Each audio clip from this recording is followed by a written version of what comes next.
Unang Juan Kapitulo 1. Ang salitang nagbibigay buhay. Sumusulat kami sa inyo tungkol sa kanya na sa simula pa'y siya na, ang salitang nagbibigay buhay. Siya ay aming narinig at nakita, napagmasdan at nahawakan.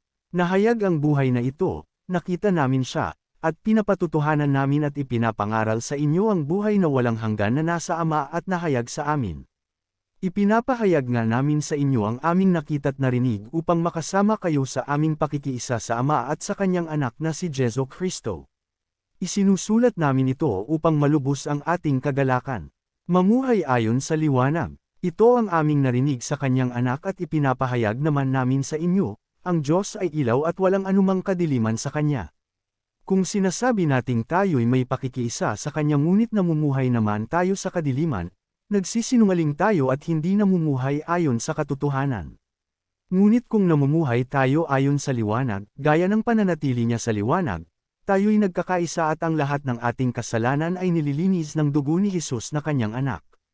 Kung sinasabi nating tayo'y walang kasalanan, dinadaya natin ang ating sarili at wala sa atin ang katotohanan. Subalit kung ipinapahayag natin sa Diyos ang ating mga kasalanan, maaasahan nating patatawarin tayo ng Diyos sa mga ito, at lilinisin tayo sa lahat ng ating kasalanan, sapagkat siya'y tapat at matuwid. Kung sinasabi nating hindi tayo nagkakasala, ginagawa nating sinungaling ang Diyos, at wala sa atin ang kanyang salita.